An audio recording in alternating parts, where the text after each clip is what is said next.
રામદેવ પીર નજીક ખેડૂતો દ્વારા નેશનલ હાઈવે જામ કરાયો, વાહનોના થપ્પા લાગ્યા. ભચાઉ તાલુકાના વાંઢિયા ગામે ખેડૂતોને અદાણી વીજ લાઇન દ્વારા યોગ્ય વળતર ન મળતા અને વિવિધ માંગોને લઈ આજે શુક્રવારે સાંજે 5 વાગ્યાના અરસામાં ભચાઉ સામખિયાળી નેશનલ હાઈવે પર રામદેવ પીર નજીક ખેડૂતો દ્વારા નેશનલ હાઈવે જામ કરવામાં આવ્યો છે. નેશનલ હાઈવે જામ કરાતા વાહનોના થપ્પા લાગ્યા છે. સ્થાનિક પોલીસ અને નેશનલ હાઈવે ટીમ તાત્કાલિક ઘટના સ્થળે દોડી આવી છે. શું નામ છે આપનું? મારું નામ શિવજીભાઈ બરાડિયા અને લડત સમિતિ કન્વીનરની ભારતીય કિસાન સંઘ કચ્છ જિલ્લાની મારી જવાબદારી છે. આજે જે નેશનલ હાઈવે ઉપર ચક્કાજામ કરવામાં આવ્યું છે, શા માટે કરવામાં આવ્યું? આજે ખેડૂતોને 117 દિવસથી અદાણી કંપની દ્વારા ખાવડાથી હળવદ 765 કેવીની હાઈ ટેન્શનની લાઈન નીકળે છે. ખેડૂતોને કોઈ પણ મસલત કર્યા વગર સીધા ખેડૂતોને મશીનમાં રાખ્યા, મશીનો ખેતરોમાં નાખી દે છે, વળતર આપ્યા વગર કામ કરી રહ્યા છે. એનો અમે સતત વિરોધ કરી રહ્યા છીએ. એટલે ખેડૂતોને આજે 117 દિવસથી સવારે રોજ પોલીસ ડિટેન કરી આવે છે. એના ભાગરૂપે જો અમને ખેતરમાં નહીં આવવાડે મજબૂર કર્યા છે, એટલે આજે અમે રોડ ઉપર આવ્યા છીએ. અને આપના માધ્યમથી અદાણી કંપની ખેડૂત અમે અનેક વખત શું આપશો એની એક પણ રૂપિયો આપ્યો નથી, 1 રૂપિયો આપવાની ચર્ચા નથી કરતા. સીધા ખેડૂતોના ખેતરોમાં અંદર ભારી મશીનો જઈને પાકને હોતવારી રહ્યા છે, જમીનોની હોતવારી રહ્યા છે. એનો આ વિરોધ છે. માંગણી અમારી એ છે બજાર કિંમત પ્રમાણે ખેડૂતોને એમનું વળતર મળવું જોઈએ. માત્ર વળતરની માંગણી છે. વિકાસનો અમારે ક્યારેય વિરોધ હોઈ ન શકે. વિકાસ થાય એમાં અમને વાંધો નથી, પણ ખેડૂતોના ભોગે વિકાસ નહીં થઈ શકે. એટલે વિકાસ ખેડૂતોના ભોગે કઈ રીતે થઈ શકે? કંપનીઓ જેટલી ઇમ્પોર્ટન્ટ છે એનાથી વધારે ખેડૂતો ઇમ્પોર્ટન્ટ છે. આ દેશનું કિસાનો હૃદય છે. એટલે તાત્કાલિક ધોરણે આનામાં અમે અનેક વખત સરકારને રજૂઆત કરી છે, તંત્રને રજૂઆત કરી છે, ચૂંટાયેલા પ્રતિનિધિઓને રજૂઆત કરી છે.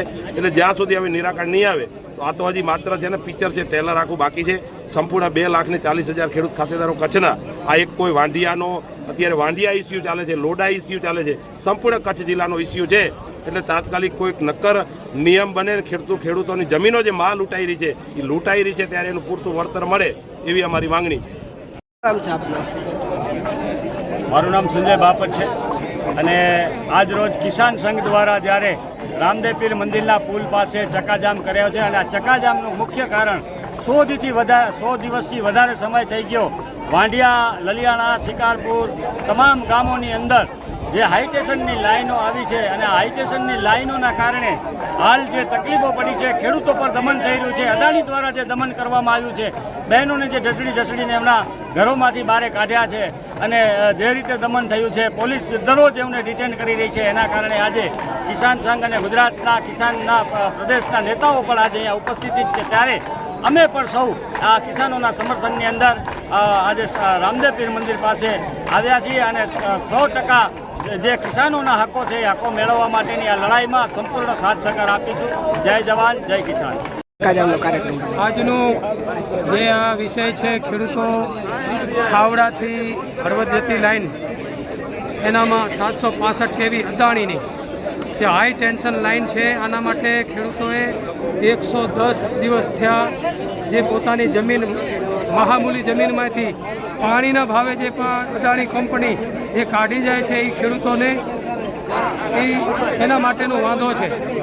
આજે 110 દિવસ થયા ખેડૂતોને. અમે પણ સરકાર સાથે બેઠક કરી, આપણા જે કચ્છના પ્રતિનિધિઓ છે એના જોડે બેઠક કરી, કલેક્ટર જોડે પણ બેઠક થઈ, વારે બેઠક થઈ, પણ આજ દિવસ સુધી કોઈ નિર્ણય ન આવતા અંતે આ ખેડૂતો આજે 110 દિવસ થયા વાઢિયા અને લોડાઈ લડત ચલાવી રહ્યા હતા, શાંતિથી લડત ચલાવી રહ્યા હતા.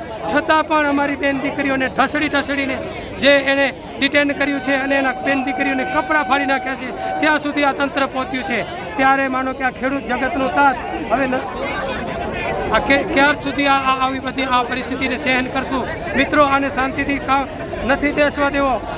અમે એમ ધારતા હતા કે ભાઈ આ ખેડૂતો શાંતિથી કામ કરે અને એને કરવા દઈએ, પણ આ તંત્ર અને સરકાર અમને શાંતિથી આ ખેડૂતોને કામ કરવા નહીં દે. આખર બાર આજે આ રોડ ઉપર, રસ્તા ઉપર આવવાની પરિસ્થિતિ નિર્માણ પામી છે.